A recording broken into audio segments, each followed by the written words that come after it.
ராம் நாராயண ராம். லட்சக்கணக்கான பிரிவுகள் உள்ளன. அரிய பல விஷயங்கள் இருக்கின்றன. எல்லா இடங்களிலும் ஒரே விதமான விதி உள்ளது. பையா பறவை தன் கூடுகளை உருவாக்குகிறது, பறக்கின்றது. அந்த இடைவெளியில் எவ்வளவு அழகான கூடுகளை உருவாக்கி விடுகின்றது. வெற்றிடத்தில் தொங்கியபடியே மேலிருந்து தன் நாரை கொண்டு தன் கூடை உருவாக்குகின்றது என்னும் ஒரு பெரிய திறமை. இதை பெற்றவர்கள் கூட அதன் முக்கியத்துவத்தை புரிந்து கொள்ள முடியவில்லை.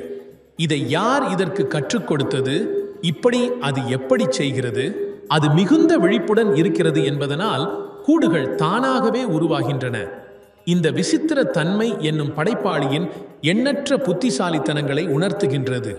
பலவிதமான வேலைகள் உள்ளன. படைப்பாளியின் சிறப்புகளை எண்ணிக் காண இயலாது. எண்ணிக்கொண்டு முடிக்க முடியாத அளவிற்கு இருக்கின்ற போது அது விவரிக்க இயலாத ஒன்றாகிவிடுகிறது. ஏனெனில் அது விவரத்தின் எல்லைக்கு அப்பாற்பட்டது. அதனால்தான் ஒருவருடைய முகம் இன்னொருவருடைய முகத்தை போல் இருக்காது.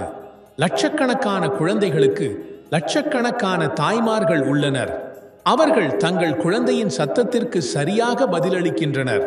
குழந்தைகளும் தங்கள் தாயின் சத்தத்திற்கு பதிலளிக்கின்றனர்.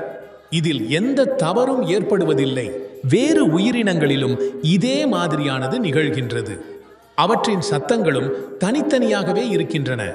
இத்தனை வடிவங்கள், இத்தனை விதமான வேறுபாடுகள் எப்படி வந்தன? வடிவத்தில், நிறத்தில், குணத்தில். இதற்கெல்லாம் முடிவு எதுவும் இல்லை.